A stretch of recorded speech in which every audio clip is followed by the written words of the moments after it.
Mon intervention va être un peu dans la lignée de ce que vient d'expliquer François Orlandi. C'est-à-dire que ce rapport, nonobstant le fait que l'étude de marché, l'état des lieux est extrêmement d'abord instructif, puisque ça nous permet d'appréhender un secteur d'activité effectivement qui est marqué par le transport scolaire. Je me demande s'il n'intervient pas un peu en amont. Je vous explique. Le monde du transport scolaire a été un peu secoué ces derniers temps quand même, par des remous ces dernières semaines, avec des inquiétudes, comme l'a dit François Orlandi, et qui ont été remontées sur des clauses qui étaient jugées extrêmement contraignantes, voire trop restrictives, voire dans certains cas inéquitables, dans les marchés d'attribution des lignes.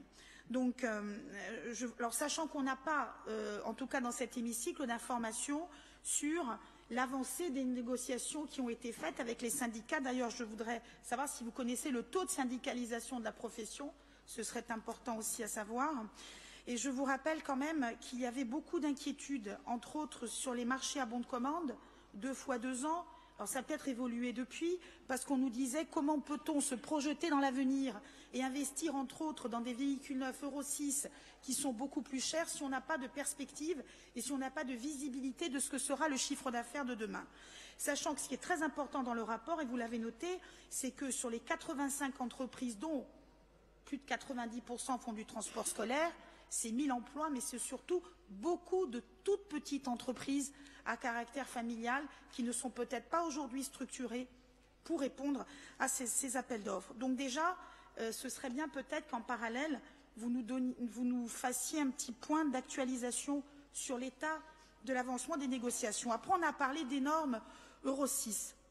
Et il y avait auparavant, d'ailleurs même dans ce rapport, des aides très conséquentes, d'abord sur les véhicules électriques. Bon, alors, c'est pas parce que j'ai travaillé chez Renault, entre autres, très longtemps sur ce type de véhicules et les véhicules électriques, il faut quand même être assez réaliste.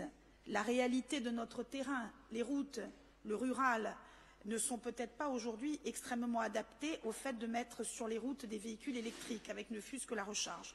Bon, véhicule électrique, je vous rappelle quand même que c'est 2 fois et demi le coût d'un Euro 6. Donc il faut faire attention.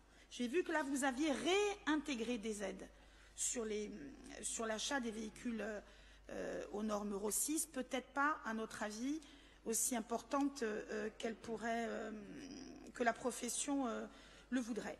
Après, alors c'est un peu déconnecté de votre rapport, Monsieur le Président, mais c'est important également. Il y a eu beaucoup de critiques sur la billettique, sur le côté un petit peu flicage de la billettique et surtout sur la notion qui renvoyait au fait que les transporteurs disaient qu'ils ne pouvaient pas réutiliser le véhicule sur du kilométrage extrascolaire. Là aussi, il faut faire attention. Je sais qu'on a l'étude qui a été menée pour servir un petit peu de base à la mise en place de ces normes restrictives. C'est une étude qui a été menée en Île-de-France.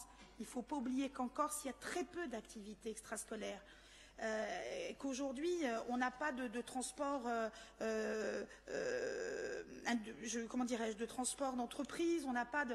Donc, si on ne leur laisse pas, pardon, un petit peu cette bouffée d'oxygène et qu'on les contraigne vraiment là-dessus, sur les 15%, ça risque de poser problème. Moi, ce qui m'inquiète aussi, c'est l'éventuel regroupement des lignes qui se profile. Alors, je sais que c'est compliqué. C'est-à-dire qu'il y a de plus en plus de normes, de plus en plus de numérique, de plus en plus de professionnalisation qui est exigée, mais je ne voudrais pas qu'on en arrive finalement à une casse sociale importante avec un regroupement des lignes et la cassure de ce tissu d'entreprises familiales qui, quelque part, font que le rural et que nos villages puissent encore exister. C'est un peu notre service public, hein. À nous aussi, c'est ce transport scolaire. Donc, je pense que votre rapport ne doit pas être décorrélé de ce que l'on attend au niveau d'information dans cet hémicycle sur l'avancement de vos négociations avec le monde du transport. Merci.